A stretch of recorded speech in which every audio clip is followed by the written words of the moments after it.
Three, two, one. Yo, Crypto Nation and mining family, what's going on? We're going to give a little bit of updates from within my little garden in my mining room. Let's dig in.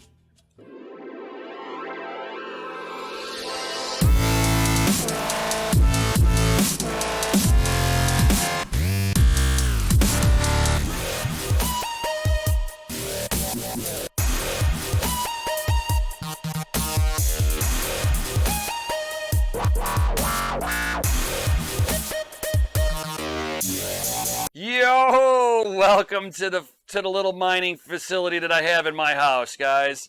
So this is the remnants of what I haven't sent over to the family mine. These were, I wanted to have a few things here, right? This way I had a couple of test benches. I have, this rig originally was being, I was keeping, the wife wanted me to keep this rig here. So, got to do what the wife says. She wanted this rig here to help generate some quote-unquote heat during the wintertime. And then I didn't want to have Mikkel be in charge of a water block rig. So this is my 3090 Kingpin rig. It's got three Kingpins on here, 3090s. It's got a Gigabyte 6800 XT on here, a regular EVGA 3090 for the Win. It's not for the Win 3. It's an XE3, and then I've got a 3080 at the end here that is also an XE3 EVGA. Mixed rig of 3080s up here. MSI Supreme X, EVGA XE3, MSI Trio, and then a Founders Edition, all 3080s. And then I've got modded A2000s on here. They are both modded. So they are flowing as much power to the memory modules as they possibly can. And they run pretty much like really close to where a 3060 Ti will run at. So these are pretty good cards for 75 watts a piece. Not bad. I've got them sitting on a AMD platform with 5950X's on here, so great CPU mining. Yo, and of course I'm keeping the Kingpin boxes. These are collector's items now, and yes, I am mining on them, so tolerate it. But I mean, it's sitting in front of here. I put some measurement probes in front of here. It's blowing out about 97 degrees out the radiator side here. I put a temperature probe right here, which is the air blowing right off the EVGA, right above the power supply. It's about 100 degrees sitting here. I have my temperature gauge right here, and it is showing out the back side of this blower card is 110 degrees Fahrenheit at 10% humidity. So that 10% humidity is a very important thing. These Veta frames are aluminum. They don't ground. Touch the power supply before you touch a card. Ground yourself in some fashion before you touch anything in these rigs. The aluminum the aluminum frame will not cut it. The aluminum chassis, I mean, if you got them in a server case that's all metal, you're good to go. Touch the case, and then you can sit there and, because you need to basically de-static charge yourself. And that's very important when you're messing with these rigs. You don't want to have static discharge going through. As Linus Tech Tips showed, it's not going to do any real damage, but it will cause glitches. And if it does, it can corrupt the USB and a memory drive very easily. So just kind of take that with a caution. Touch something of actual metal, not aluminum. My temperature up here is 90 degrees Fahrenheit at 17 degrees. I mean, a 17% humidity. So the relative humidity in the room itself is higher than what's coming out of the card. So I'm losing 7% humidity going through the card. So that's basically the battle that you're going to have when you're mining also. Even with as little cards as I have here. There are 1, 2, 3, 4, 5, 6, 7, 8, 9, 10, 11, 12 cards in here. 12 cards. It's 90 degrees. Now, cooling wise, How would I solve this? Because I'm not going to use AC, guys. That gets really expensive. You know, most AC units, like you could put into a window, you're looking at 1,000 watts worth of power it's going to pull, right?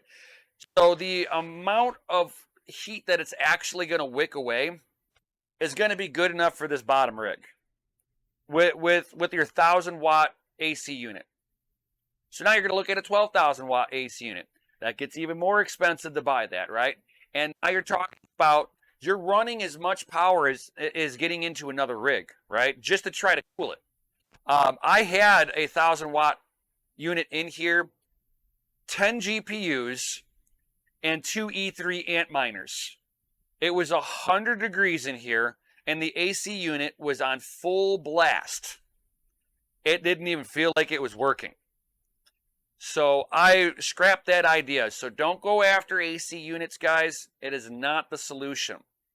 All of these cards have radiators on them. That is the way that these are all supposed to be running, is with radiators. So with that being said, we need to move the air if it starts getting close to the exit temperature. When the exit temperature of the heat coming out of the device is the same temperature as what's in the room, that's when you start having thermal problems. Thermal temperature is kind of getting a little out of control, spiking a lot. So you're going to end up opening up a window. That'll help. If the temperature again, because we're now going into summertime, when this temperature and this temperature gets the same as what's outside, now you got to start thinking outside the box. Okay, it's 100 degrees outside. The GPU's blowing 110. My temperature difference is 10 degrees. That's good enough to cool it, guys. 10 degrees difference of cooling. That's all you need. As long as there is a difference in temperature, it can still take more heat, right? I have mine in this room when it was 135 degrees in here Fahrenheit. I'll repeat that again. 135 degrees Fahrenheit. Although that temperature is 110 degrees Fahrenheit right now blowing out, the VGA core itself is at 140 degrees. So theoretically, if you really think about it, my temperature difference, because of the VGA core being so much hotter, if I'm at 140 to 150 degrees Fahrenheit on the VGA core, and I'm only 90 degrees, I have a 60-degree variance. So I can theoretically keep mining until I'm at 140 degrees in here. Then I'll start having my issue, because that'll be finally the temperature of what the VGA core is. You'll start noticing a heat air issues when your exit temp and the room temp are the same. And what I mean by that is you're going to notice that one card might be a little hotter than the other. So you're going to start seeing hot pockets. Not that it can't continue to run like that, but you're going to start seeing hot pockets. Heat does do damage to devices over time. We're trying to take care of our rigs so that they continue to work long term, and we can sit there and continue to have a resale value because we didn't beat them up and burn them out, right? That's what we're trying to prevent. We do not want to burn our investment out. So, while the temperature outside starts getting up there, that's where I'll stick a fan into that window, a little 20-inch fan I get from Home Depot, your local hardware store, a little 20-inch commercial fan. I'll stick it in the window, and then I line it around, because they're round little fans. I line it up with towels so that all the air can only go through there. Right now, I'm still kind of in winter mode, so my windows are actually closed. I'm keeping the heat in here. But in the summertime, these windows get opened up. I put fans in two of my windows. So I got a window off to my left here. I got that window there, and then this one becomes my intake window. And I can get it to the point where I can suck a raindrop from here and hit the camera with it. I'm telling you guys, that's how much airflow I'm moving in here. Each one of my contractor fans, as long as you can, like if you leave them in the configuration that they're in, they say that they were good for 3,000 CFM.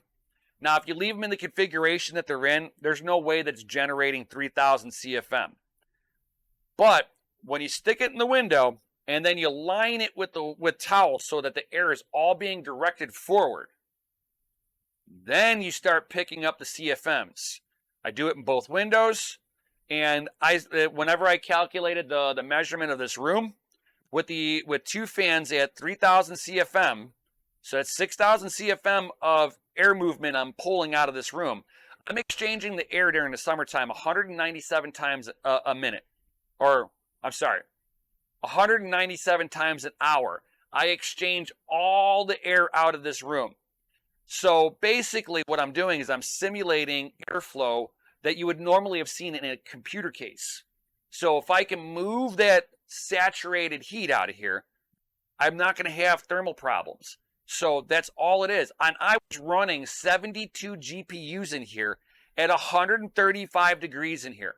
Nothing burnt down. My temperatures were fine. Yes, were they a little hot, a little warmer than I'd like them to be? Yeah, you want to know what my temperatures were? 68 to 69 giggity degrees Celsius. That was my average. That was my hot spots. My hottest GPU was 69C.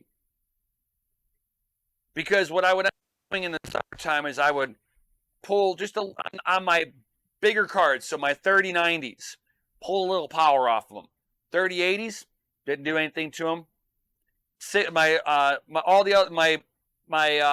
6600 XTs didn't do anything to them. My 3060 Ti's didn't do anything to them. They were sitting in server cases. They had so much airflow going across there, it didn't even care. As long as I had fresh air going back into them, everything was happy. That's all you have to do is have good, clean, fresh air. All the rigs are good. You don't need AC units, guys. You don't need anything kind of crazy cooling. Don't need water pumps. Just need air movement. That's it, guys. All right, so before I sign out of here, let's give you guys some sexy rig picks, guys. Yo!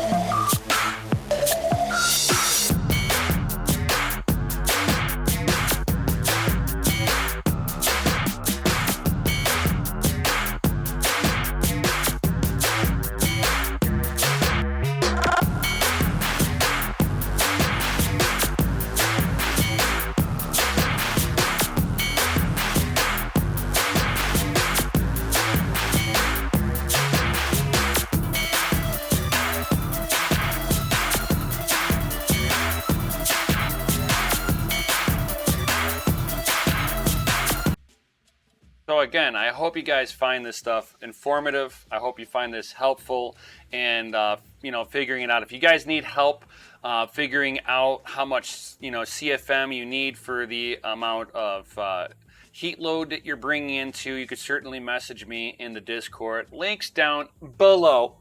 If you are just tired of dealing with all the heat, tired of dealing with all that high electric rates, guys, certainly check out the Patreon, links down below, and get into there and get into the Pseudo Hasher tier.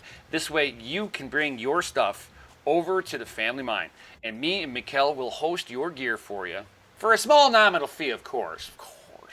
But, it's something for the community.